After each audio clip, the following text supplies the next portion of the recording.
Hello everyone and welcome to Pennsylvania Outdoor Life. I'm Don Jacobs in the Pennsylvania Outdoor Life cabin. I'm really enjoying this fall so far. Been out mushroom picking, we were on a muzzleloader hunt, which will air next week. That's a great story. Been out archery hunting.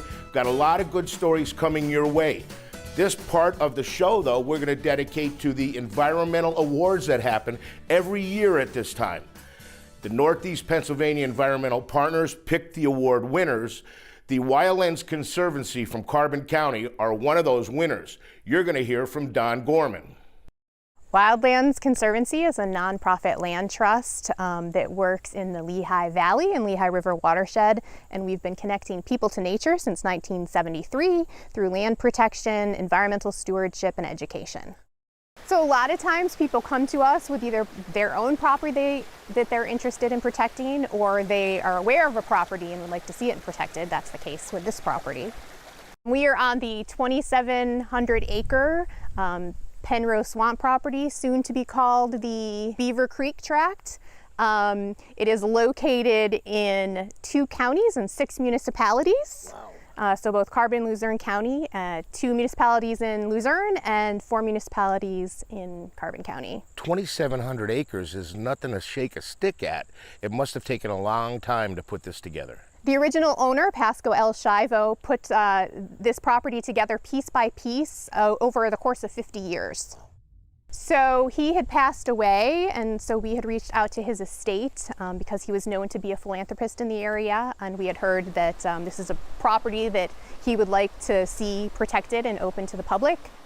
So we reached out to the estate, and they saw the possibilities and maybe us being able to protect this, and then we reached out to our friends at the state to see which entity would be most interested in who it made the most sense to go to, and in this case it was forestry. It made the most sense to become a part of the Bureau of Forestry property, and so we brought forestry to the table, and together we negotiated with the landowner and the estate, and were able to bring that to fruition to protect the property.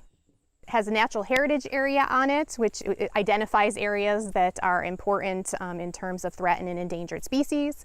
It's also an important bird area. The forest protects, helps to protect clean and abundant water. This property in particular, one of the important species on it is what's called climbing fern, also known as the Hartford climbing fern.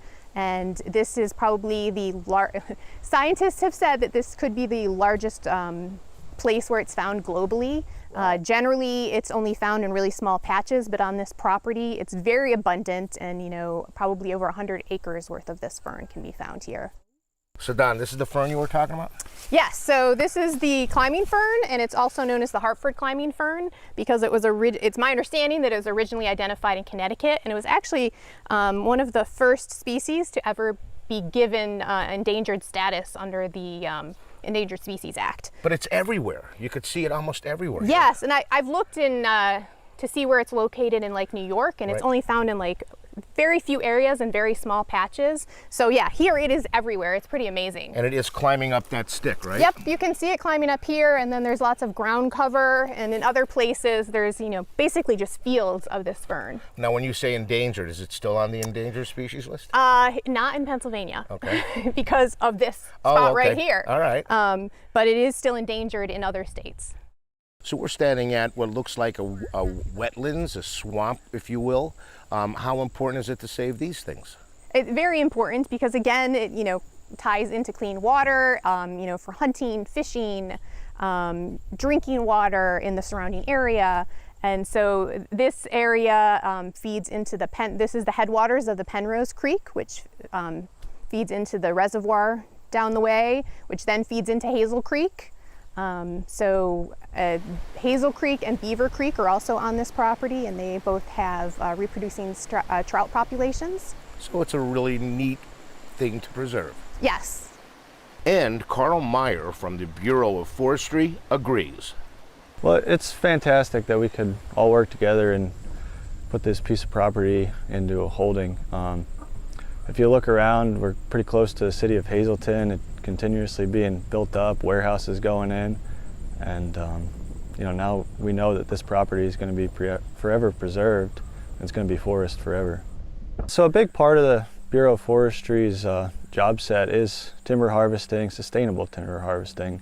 Luckily for this property, there's not a lot of good access, and a lot of the timber has been harvested already.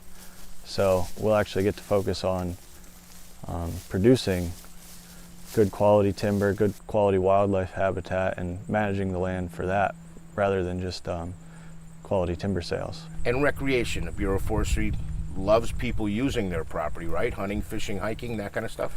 Absolutely, we love to see people using our land. Right now it's tricky to get in here. We had to go down a pretty busted Jeep trail to get in here. We're looking to secure at least a parking lot in the future. People can get in here safely. And the name of this place is what? So the name we have decided is Beaver Creek. We're crossed over Beaver Creek to get here, and it runs through most of the tract. Excellent. Don, Carl, thank you for the tour, but what I have to say is it's groups like that that really make a difference. And if you can help them out in any way, it's good to think about. Now, like I said, we honor a bunch of people at this time of the year. Here are the rest of the award winners. The Northeast Pennsylvania Environmental Partners have chosen the recipients of the 32nd Annual Environmental Partnership Awards. Bowmanstown Area Residents Connected, BARC for short, from Carbon County. Kathy Henderson from Carbon County. The Lackawaxen River Trail, LRT for short, from Wayne County. The Wildlands Conservancy from the Penrose Swamp Preservation out of Carbon County, and the Wilkes-Barre Worker Bees from Luzerne County. The 2022 Emerging Environmental Leader Award will be presented to Mitchell Kirby of Scranton Prep. And the 28th Annual Thomas P. Shelburne Environmental Leadership Award will be presented to Michael Bedrin. He's from Luzerne County. Mr. Bedrin is being honored for more than 35 years of service and commitment to Pennsylvania's environment.